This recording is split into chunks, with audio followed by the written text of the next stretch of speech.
Speak, Mary, declaring of what you saw wayfaring, the tomb of Christ who is living, the glory of Jesus' resurrection. Bright angels attesting, the shroud and napkin resting. Yes, Christ, my hope, is arisen. To Galilee he goes before you. This beautiful sequence, which we get to hear every day of the Easter octave before the gospel, proclaims the good news of the resurrection in the words of Mary Magdalene, apostle to the apostles, and the first to preach this Easter joy to the world.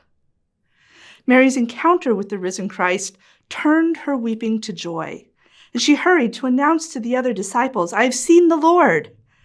Upon hearing these glad tidings of great joy, the disciples responded, "Meh, I doubt it." Now, the Gospels don't tell us how Mary responded to the disciples. Does she insist they listen to her? Does she argue with them, grow angry or frustrated with their unbelief? The Gospels don't say.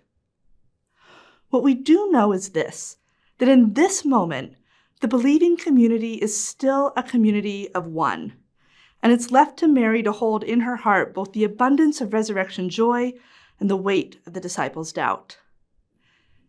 Mary shows us what it's like to be an apostle of the risen Christ.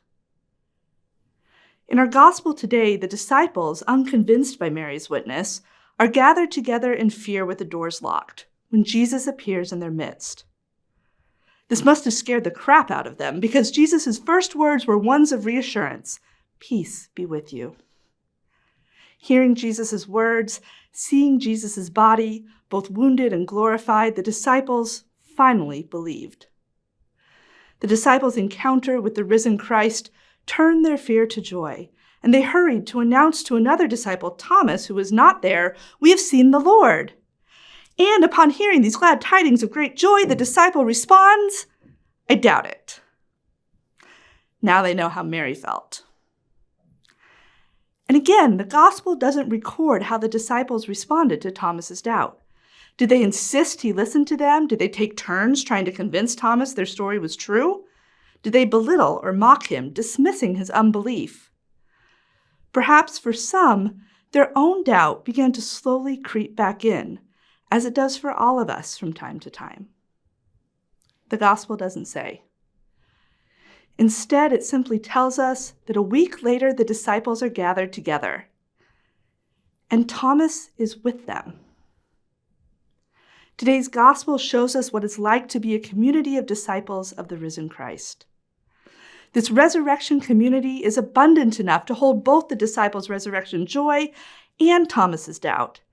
And it's in this resurrection community that bears both the glory of faith and the wounds of doubt that the risen Christ once again appears, offering words of peace.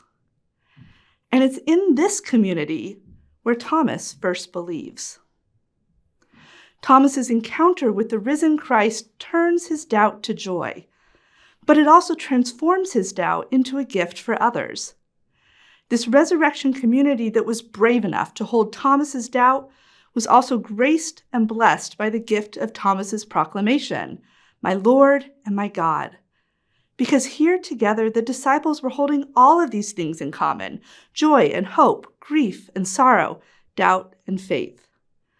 And no one was in need, and all were blessed.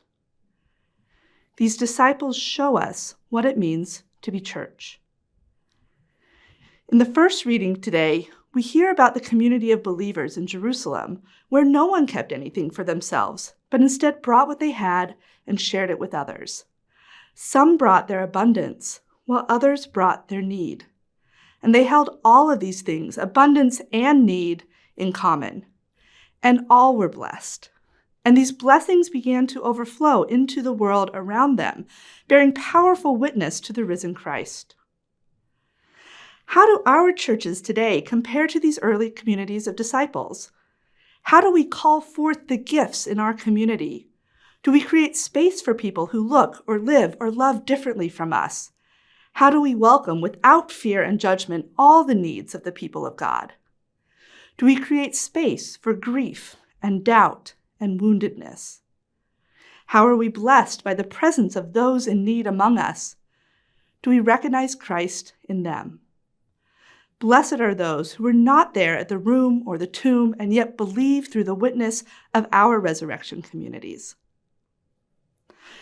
Dear friends, we are all called to be credible witnesses of Christ in the world, announcing that we have seen the Lord not only through our words, but in the kinds of communities we build and create. We are an Easter people, a community of missionary disciples, beloved of God and witnesses to the resurrection. Ours is a church that is called to be radically inclusive. Our Easter joy is abundant enough to share with all and still have more left over. Our joy is deep enough to hold grief and sorrow and anger and doubt without fear. We are recognizable by our joy, yes, but also by our wounds, and by the Spirit within us that greets all with a word of peace. May our communities always make space for both the joy of the resurrection and the wounds of grief and doubt, so that the living God may come into our midst, speaking a word of peace, that we may believe, and through us, all may have life.